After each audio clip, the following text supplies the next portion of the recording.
Okay, welcome, folks. Good morning to those for whom it's morning. Going to presume I am audible and guide a sit. Anyway, it's lovely to see so many familiar names. YouTube crew going strong. It's a sangha. Okay, let's sit together.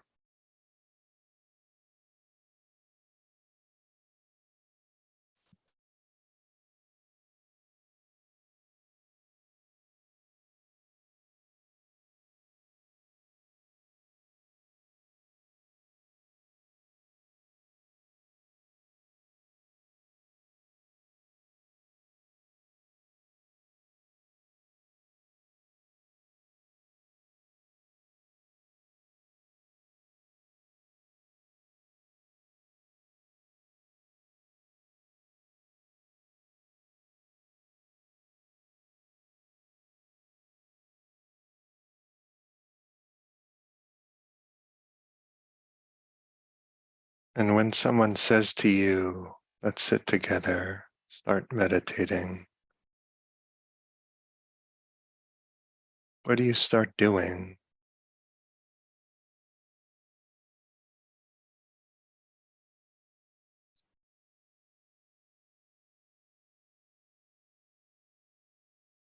What gets tight? What loosens up?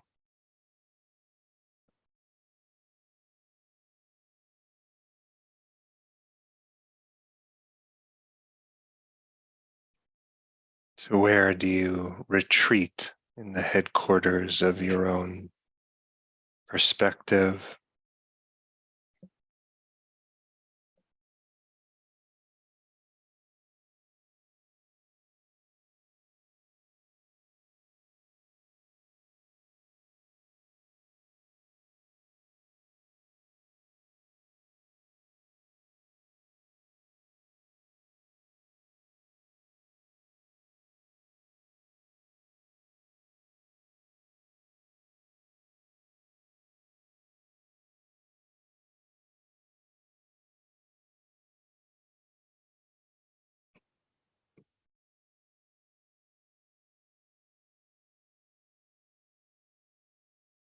And if I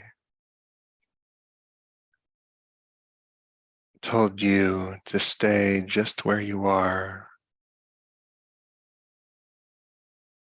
but stop meditating,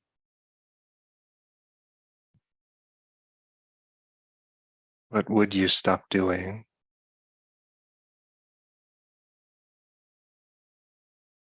And what cannot be stopped?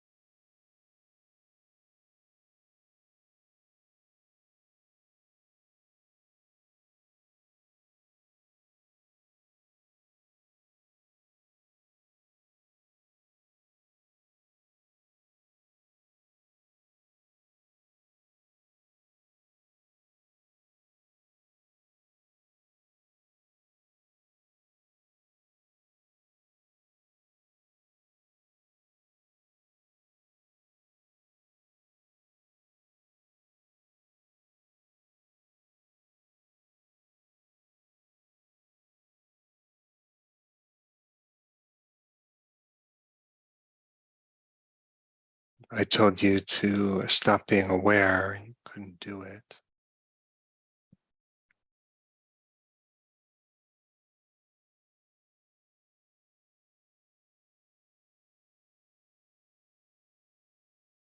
As we begin, whatever cannot be stopped,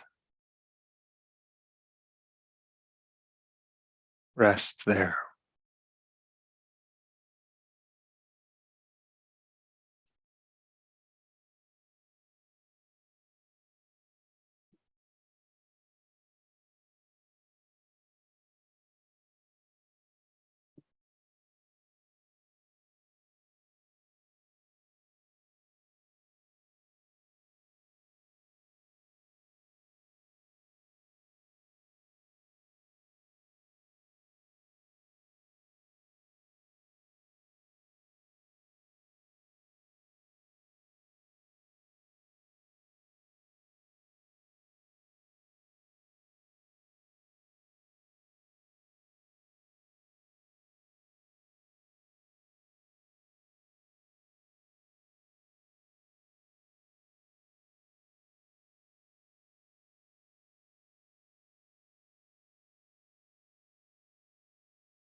just open, receptive.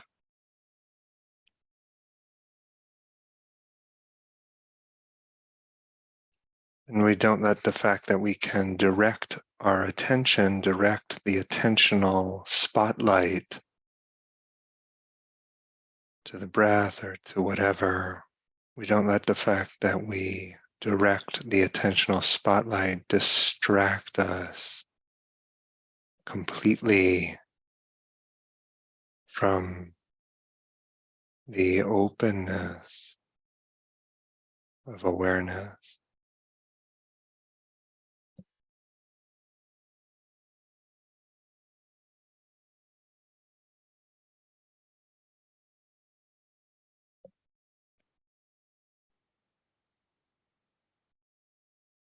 From a kind of awareness that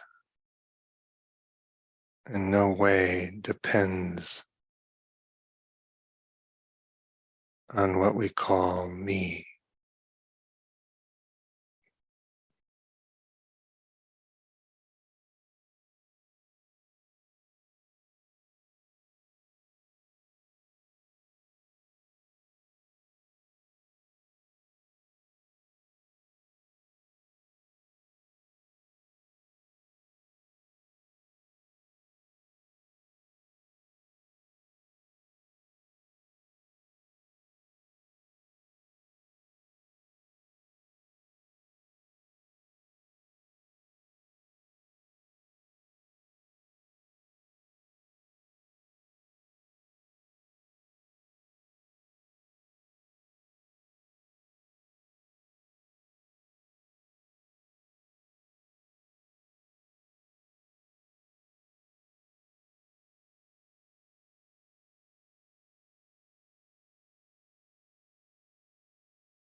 Maybe what I'm trying to say is we begin with wise view.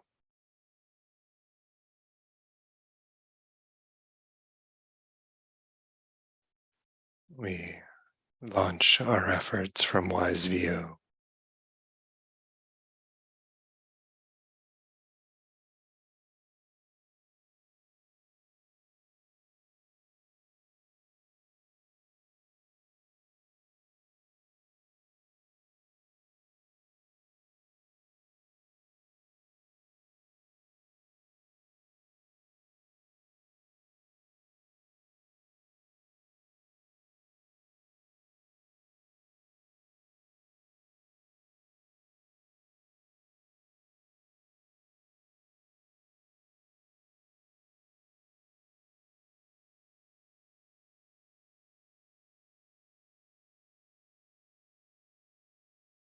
It is often useful to draw some line that distinguishes the object of attention from everything else.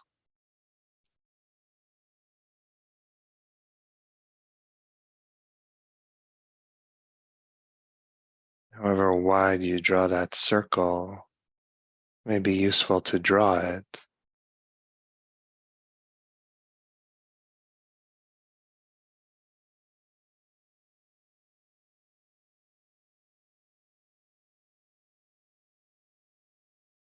Often useful to draw the circle right around the sensations of breathing.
Receiving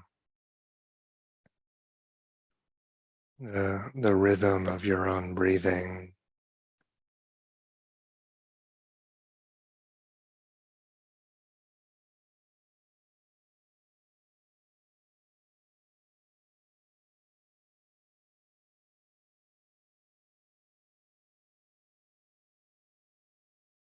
This breath that some sense registers everything else. And so to attend to the breath is to honor the rest of your life.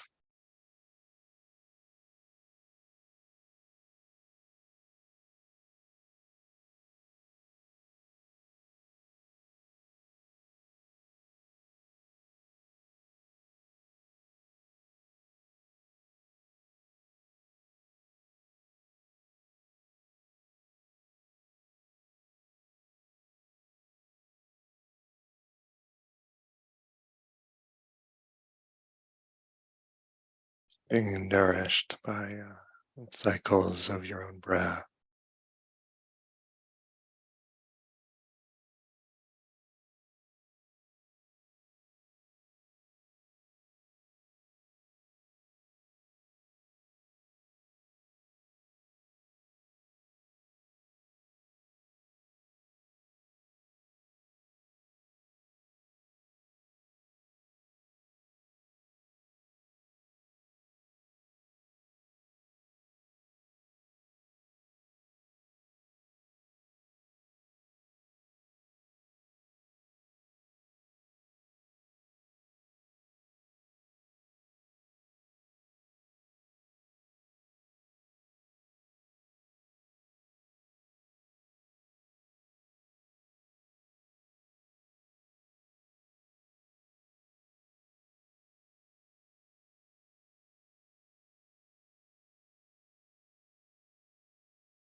Just because we draw the circle of attention around the sensations of our breath doesn't mean that everything outside that circle is suspicious.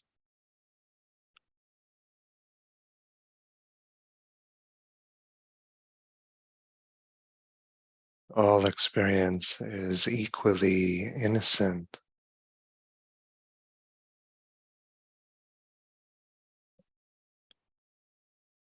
We treat it as such.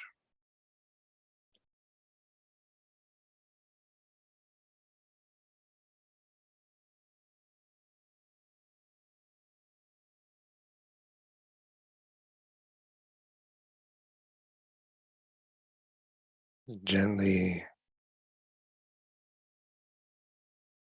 inclining to what's inside the circle of attentional space.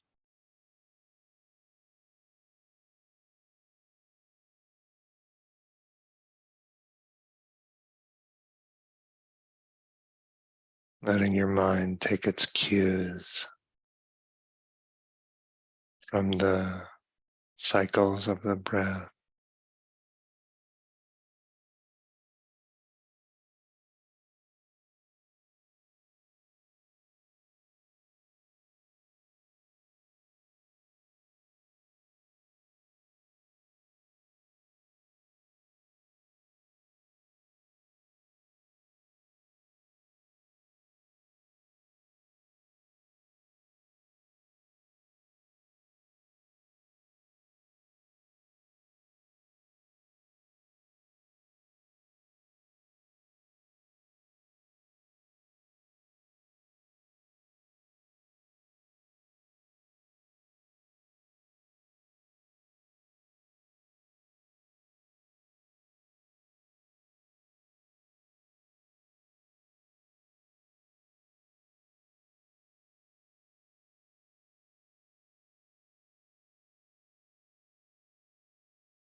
Okay, nice to sit with you.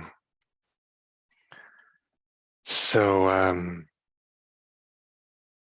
I forgot to introduce myself. I'm Matthew. Yeah, happy to. That's not a good introduction. I'm Matthew. I teach meditation. I'm happy to. Always happy when Gil asked me to spend time with you all, and yeah, well, I'll be here this week. So I thought to do a list of five and 5 faculties, 5 spiritual powers, faith and energy, mindfulness, samadhi, concentration, wisdom. And when you can look at that list, that's a powerful combination of forces, So faith. The path really begins not so much with faith, but with a doubt. And the doubt is, this isn't going to work out. That launches us into the sincerity of practice. And the sooner we realize that, the better. This isn't going to work out the way I've been approaching my life, the way I've been trying to govern samsara, this ungovernable realm. This can't actually work out. And that recognition sets us on a kind of course. And so how is faith born? Usually we understand suffering as an effect. Suffering is the effect of craving, clinging. But suffering is also a cause, causes things. The Samyutta Nikaya, the Buddha says, faith has a supporting condition. I say it does not lack a supporting condition. And what is the supporting condition for faith? Suffering should be the reply. Gil puts it this way. Just as one first must know oneself to be lost in order to search for a way out of the jungle, so one must know one is suffering in order to start a process that frees one from that suffering. Between knowing one is suffering and starting to walk a path to freedom, there needs to be adequate confidence in the path and in one's capacity to walk it. This type of faith is not dogmatism. It has a certain kind of respect for the empirical sensibility. The Buddha was very sophisticated on these questions, and we know that, again and again, clinging to views is one of the well springs of suffering. And whatever the opposite of fundamentalism is, the Dharma is a path to it.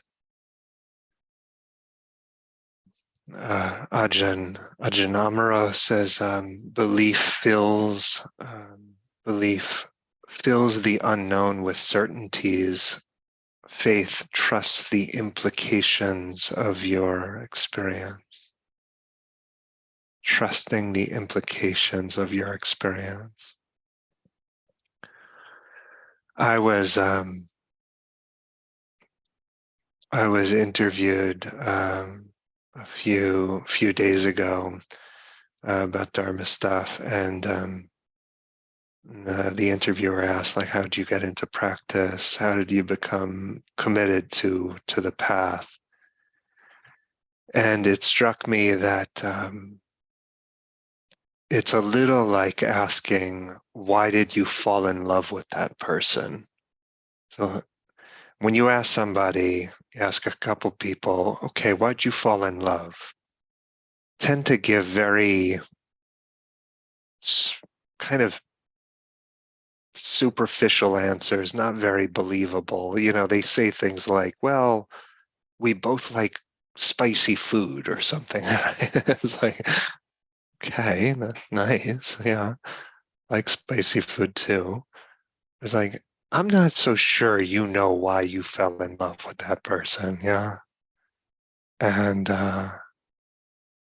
who knows why we fall in love with anything? It's often seems to me quite opaque to oneself.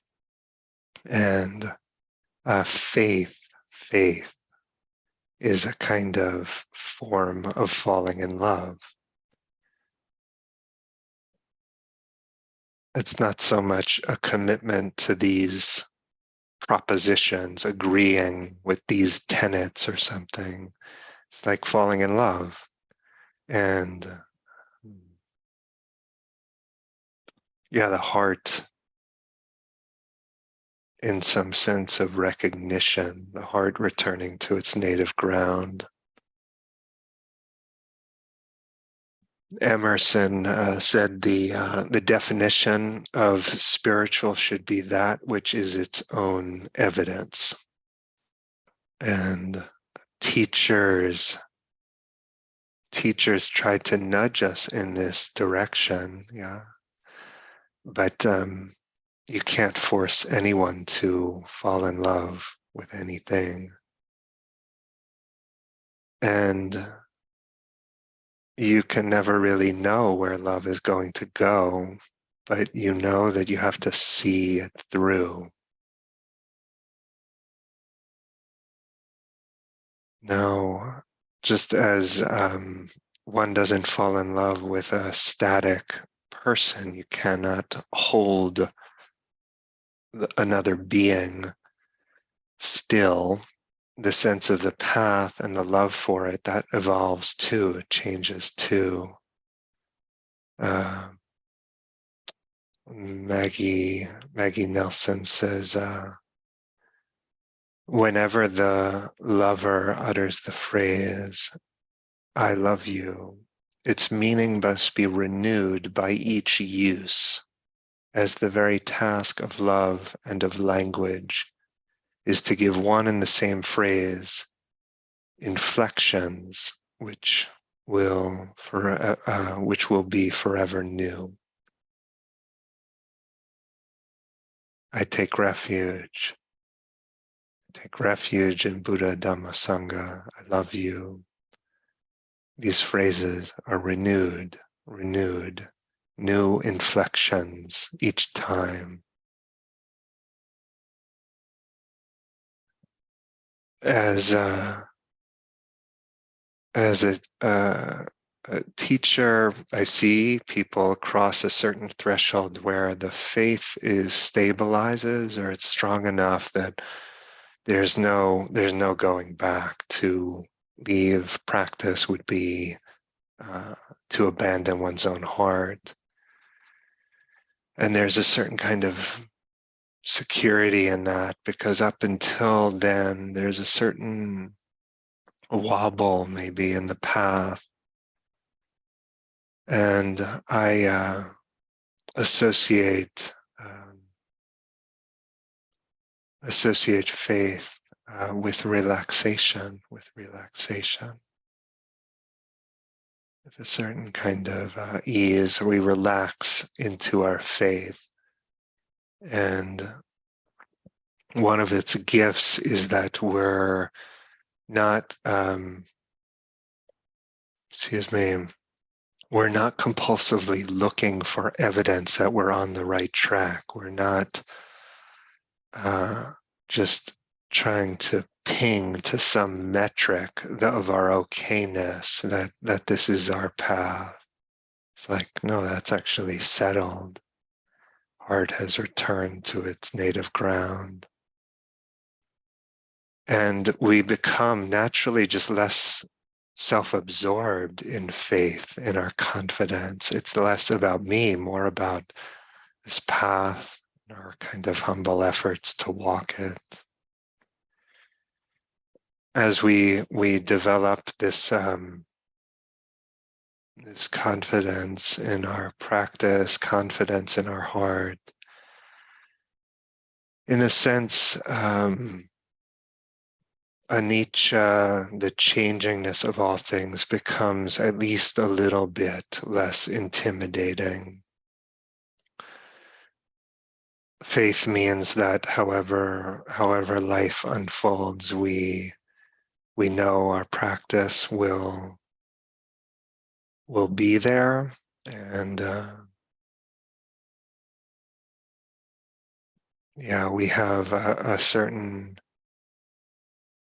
confidence in the potency of awareness and love. And there's a certain kind of coziness I associate with that.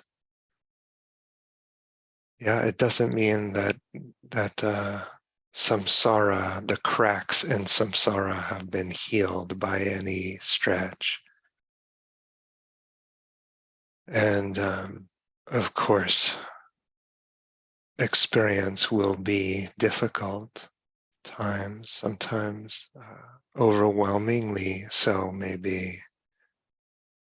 But our faith, the Dharma, confidence in it, will always be at least a subtle consolation, and often profound one. And so we breathe a little more easily, and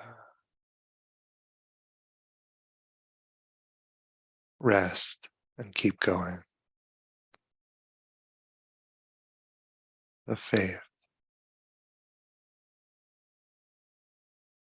Offer this for your consideration. Please pick up what's useful, leave the rest behind.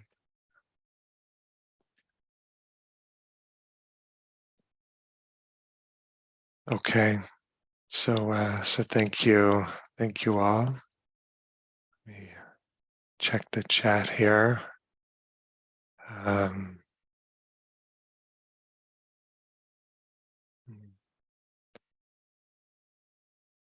Okay, I wish you all well, and we'll see you same time tomorrow. Okay, thank you.